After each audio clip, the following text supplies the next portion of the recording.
لله الأسماء الحسنى فادعوه بها وذروا الذين يلحدون في أسمائه سيجزون ما كانوا يعملون.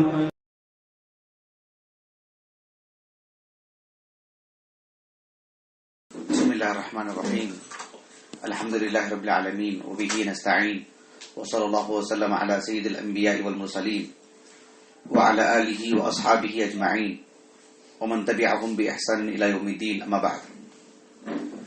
اللہ رب العالمین کے اسماء حسنہ اور اس کی صفات علیہ میں سے انشاءاللہ آج الخالق الخلاق اس سے متعلق پڑھیں گے انشاءاللہ. اللہ رب العالمین کا یہ جو نام ہے الخالق الخلاق بہت معروف. الخالق اللہ رب العالمین کا یہ ایک ایسا نام ہے جو اللہ رب العالمین کی صفات ذاتیہ اور صفات فعلیہ دونوں سے اس کا تعلق ہے. صفات فعلیہ کا تعلق مطلب کیا ہوتا ہے؟ اللہ رب العالمین کے وہ افعال جو اللہ رب العالمین جب چاہتے ہیں انجام دیتے ہیں. حالانکہ اللہ رب العالمین کی جتنی بھی صفات ہیں ازل سے اللہ رب العالمین اس سے متصف ہیں، ازل سے، لیکن جب چاہتے ہیں اس صفت کا صدور ہوتا ہے اللہ رب العالمین سے. جیسے صفت کلام ہے ویسے صفت خلق بھی. اور اللہ رب العالمین کی یہ صفات ذاتیہ میں سے بھی ہے. اللہ رب العالمین ازل سے اللہ رب العالمین الخالق ہے. اللہ کے سارے صفات اللہ رب العالمین ازل سے وہ متصف ہے.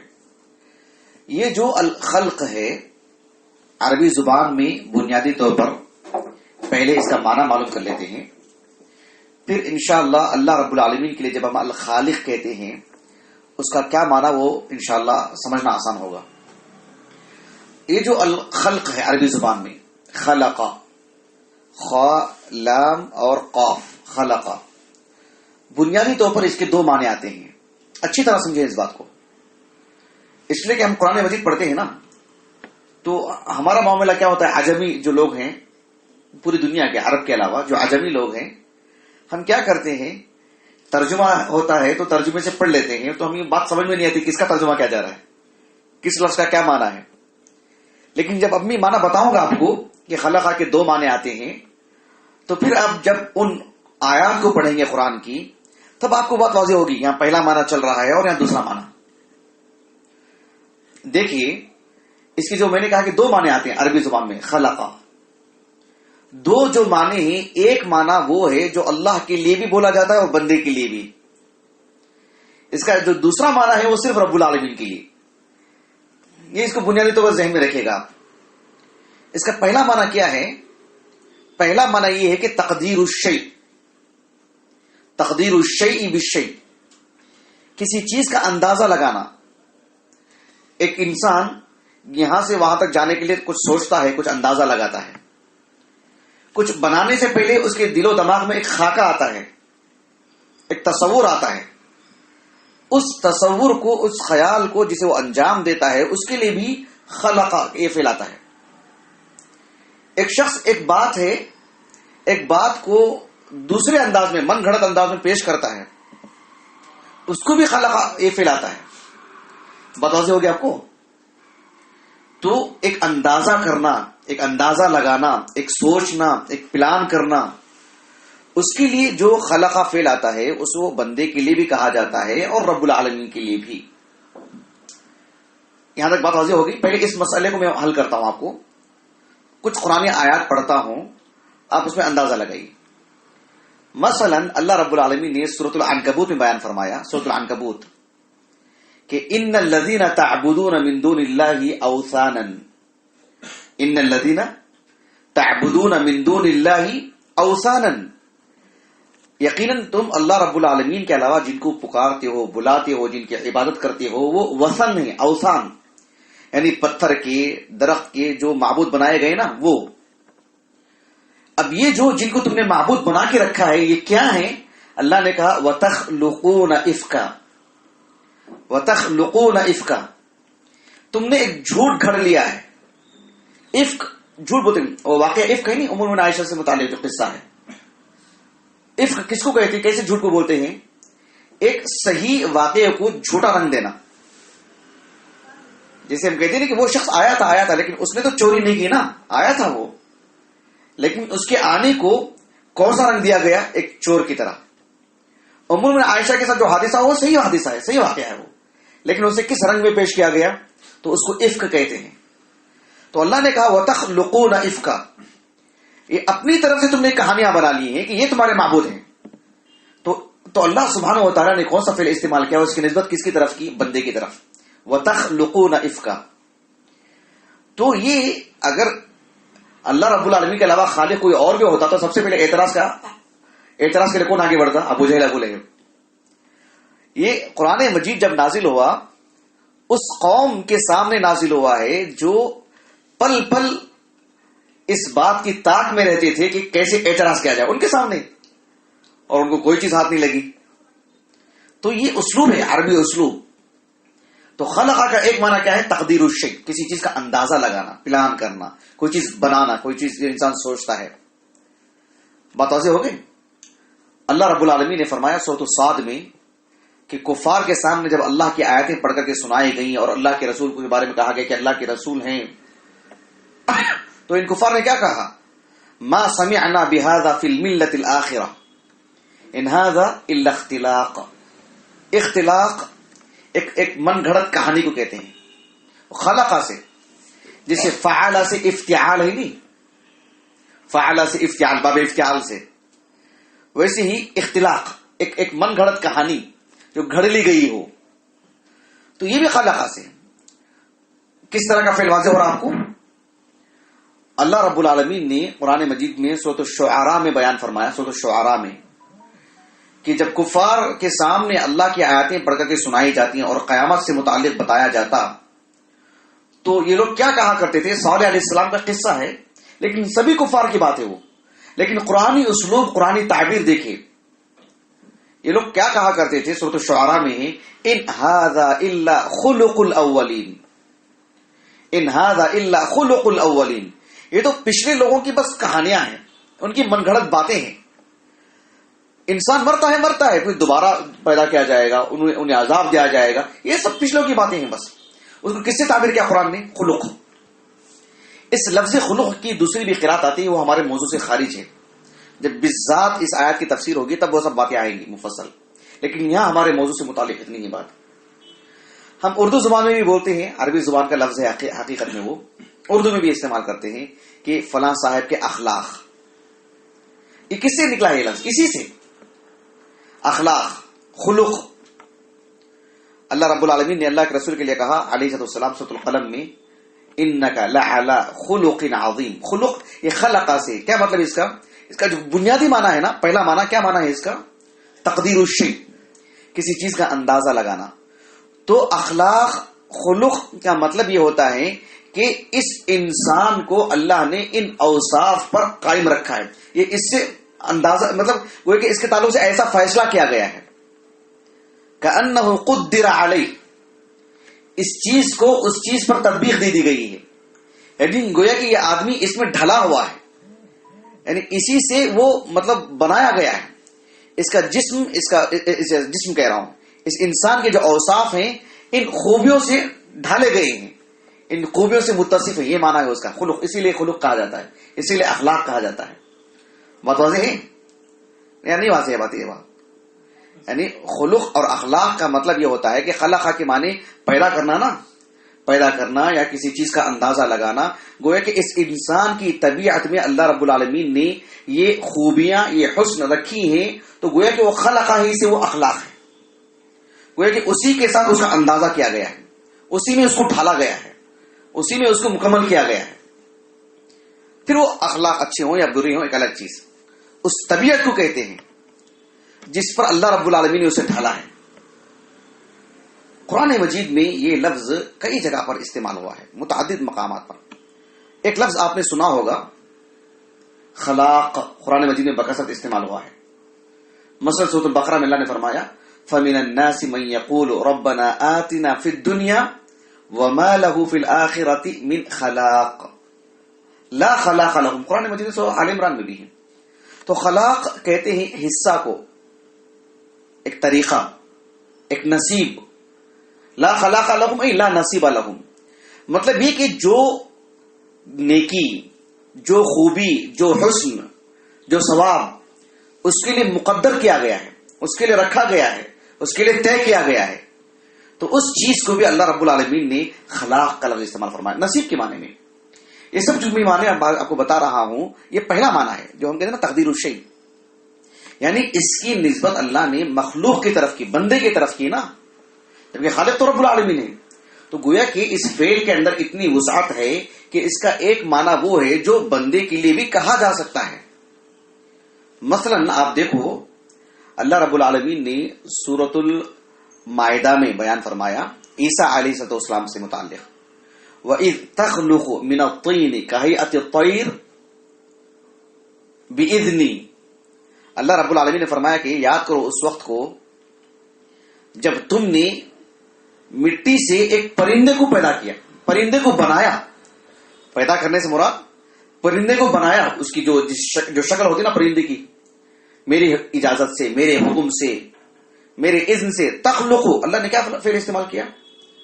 تخلق. ابھی وہ پرندہ اڑنے لگا کیا؟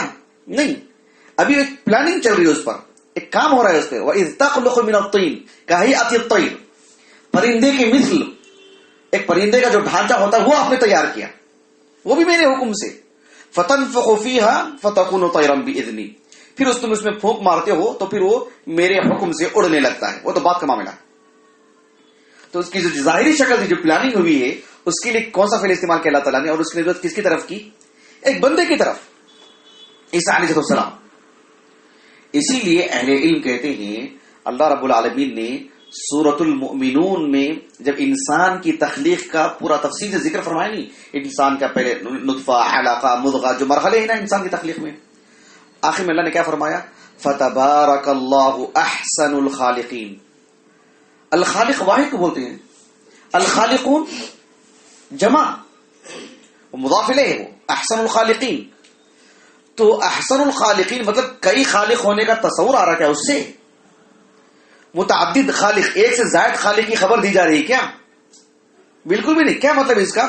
یعنی جو ایک چیز کا جو اندازہ لگاتے ہیں نا، ان میں اللہ سبحانہ و تعالیٰ سب سے بہترین اندازہ لگانے والا ہے. یہ معنی اس کا. تو گویا کہ ایک پہلا معنی بات واضح ہو گیا آپ کو. دوسرا معنی کیا ہے؟ دوسرا معنی جو ہے وہ اصل ہے، اور وہ صرف اور صرف اللہ کے لیے ہی کہا جائے گا، بندے کے لیے نہیں. وہ معنی آتا ہے ابداع الشیء.